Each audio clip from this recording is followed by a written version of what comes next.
Bonjour et bienvenue à tous dans cette vidéo recommandation, conseil de lecture sur le personnage de Daredevil. Dans cette vidéo, je vais présenter 7 titres avec une tricherie pour vous parler de l'univers de Daredevil et quoi lire sur ce personnage. Et dans ces titres-là, il y aura principalement des récits que j'ai beaucoup aimés et qui s'adressent à des gens qui ont quand même un peu l'habitude de la continuité Marvel, mais aussi à des lecteurs tout à fait débutants dans l'univers de Daredevil ou même des comics. A savoir que certains titres que je vais vous présenter risquent de vous faire envie, mais ne sont plus disponibles en VF car Panini n'a pas jugé bon de les rééditer. Donc dans le cas où ça vous plairait, où ça vous intriguerait, n'hésitez pas à aller les harceler, avec un peu de chance, ils finiront par rééditer tout ça. Et donc ensuite avec 2 récits récents qui retracent les origines de Daredevil. Le premier est Daredevil jaune, un récit sorti en 2002 et qui retrace les premières années de Daredevil lorsqu'il était dans son costume jaune. Un récit intelligent, plein de nostalgie et qui fait la part belle au trio Matt, Karen, Foggy. Et si ces noms ne vous disent rien, je vous renvoie vers la vidéo focus sur la série Daredevil que j'ai faite où je vous explique un petit peu qui sont ces personnages. Ce récit, Daredevil jaune, est écrit par le duo qui est derrière Batman Un Long Halloween, Jeff Lobb et Tim Sale. Cependant, attention car cette série contient un spoil assez majeur sur un événement qui se passe dans le Marvel Knight, donc la série de 1998 de Daredevil, et c'est quand même un spoil très gros, donc si vous voulez lire cette série et ne rien vous gâcher, c'est pas forcément le récit vers lequel je vous orienterai. Cependant, si vous avez lu par exemple le run de Chip Zdarsky qui est arrivé derrière, vous avez déjà connaissance de ce fait là normalement. Et dans ce cas-là, le spoil n'en est plus vraiment un et je vous conseille vraiment de vous jeter sur le Daredevil jaune. C'est un titre qui est très bien écrit, c'est ceux qui ont écrit et dessiné Batman Un Long Halloween, donc franchement c'est du tout bon. Tout sert le récit, que ce soit le scénario, les méchants utilisés ou le dessin. De plus, il est sûrement très facilement trouvable parce qu'il est sorti dans les collections Printemps des comics de chez Panini il n'y a pas si longtemps au prix de 7€. Et dans les librairies autour de chez moi, je l'ai vu encore en rayon il n'y a pas si longtemps que ça. Le deuxième titre qui retrace les origines de Daredevil, c'est Man Without Fear par le duo Frank Miller et John Romita Jr. Et si vous avez vu la série Netflix, c'est clairement un des récits qui a servi d'inspiration à cette même série. Le scénario est très plaisant à suivre, on va suivre les jeunes années de Matt Murdock jusqu'à ce qu'il devienne Daredevil, que ce soit l'accident qui lui a ôté la vue mais donné ses super pouvoirs, la mort de son père et son entraînement afin de devenir Daredevil. Et si on apprécie le style de John Romita Jr., c'est vraiment une super série. D'ailleurs, je dis si on apprécie le style de John Romita Jr., mais il faut savoir qu'à ce moment-là, il était quand même au sommet de son art, et donc les planches sont très agréables à regarder. Dernière précision, ici il n'y a aucun spoiler sur la suite de l'histoire, vous pouvez vraiment commencer par ce volume-là, qui est sorti en must-have chez Panini Comics, il n'y a aucun souci. Je finis sur ce titre en disant que cette origin story est bien plus sombre que ne l'est Daredevil jaune, et donc les deux récits sont assez complémentaires, et peuvent très bien se lire l'un comme l'autre pour approfondir les origines de Daredevil. Bon, maintenant, en parlant de Miller, si je dois vous conseiller un run marquant qui est vraiment fondateur dans ce qu'est le Daredevil moderne, je suis obligé de vous parler du run de Frank Miller. Compilé chez Panini Comics en 2 icons, on a ici un run qui est entièrement dirigé par Frank Miller, que ce soit au dessin ou au scénario. Dans ce récit, vous retrouverez les débuts d'Elektra, des confrontations avec Bullseye et avec le Caïd, dans un ton beaucoup plus orienté polar que ce qui se faisait à l'époque. De plus, on a dans ce premier passage de Frank Miller sur la série Daredevil, une des meilleures relations Caïd-Daredevil à mon sens. Et c'est pour moi le socle de toutes les relations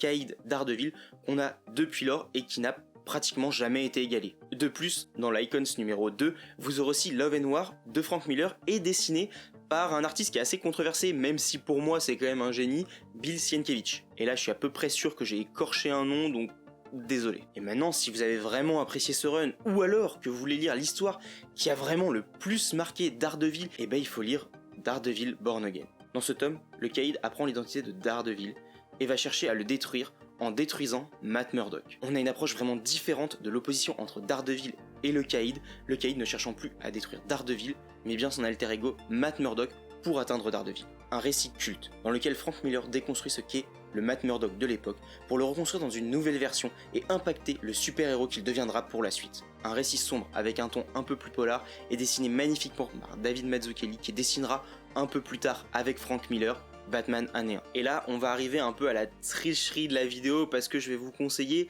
2 runs en un seul parce que pour moi, ils sont vraiment liés et si vous lisez que le premier, vous aurez forcément envie de lire la suite, et si vous commencez par le second, vous n'allez pas comprendre pourquoi on en est là. Donc pour moi, on a ici vraiment un récit qui est composé de 2 runs écrits par 2 auteurs majeurs de l'univers de Daredevil, Brian Michael Bendis et Ed Brubaker. Dans la droite lignée de l'ambiance qu'avait imposé Frank Miller, ils vont faire de Daredevil un véritable héros brisé en le mettant dans des situations impossibles. Et même si je ne veux pas vous spoiler, je pense que je suis quand même obligé de vous parler de l'élément déclencheur du run de Bendis, qui est la divulgation du fait que Matt Murdock serait Daredevil. Et je dis bien serait, car pour toutes les autres personnes autour de Matt Murdock et donc de Daredevil, eh bien ce n'est pas une information qui est sûre, qui est 100% vérifiable. Il va y avoir un procès, il va y avoir des enquêtes, et c'est là tout le cœur du run de Bendis, c'est ce autour de quoi son run va s'articuler. Bien sûr, ça ne va pas parler que de ça, mais ça va être une trame de fond qui va conduire le récit jusqu'à la fin, que là vraiment je ne peux pas vous spoiler, mais qui est aussi le début du run de Brubaker, et qui va mettre pour une fois un super-héros dans une position qui n'a encore jamais vraiment été exploité au maximum et qui là sera vraiment très bien exploité. Et pour accompagner ces deux scénaristes, on aura Alex Maliv ou Michael Lark qui conviennent parfaitement à ce genre de récit sombre et réaliste. Deux runs indispensables qui se suivent et sont la preuve que Marvel peut nous sortir des récits super-héroïques avec des changements de statu quo impactants dans des récits qui s'affranchissent beaucoup du code super-héroïque. Enfin, et si vous en avez marre du côté sombre, cruel et un petit peu polar qu'on retrouve principalement dans les séries Daredevil, je peux vous conseiller la série de Mark Waid. Le scénariste sera accompagné au dessin de Marcos Martin, Paulo Rivera, puis enfin de Chris Samnee. Et en voyant les dessins, vous allez vite comprendre la différence entre le run de Mark Waid et les précédents. Le style est beaucoup plus épuré et on se rapproche de la ligne claire. Et surtout, c'est bien plus coloré, moins réaliste, avec un petit côté cartoon.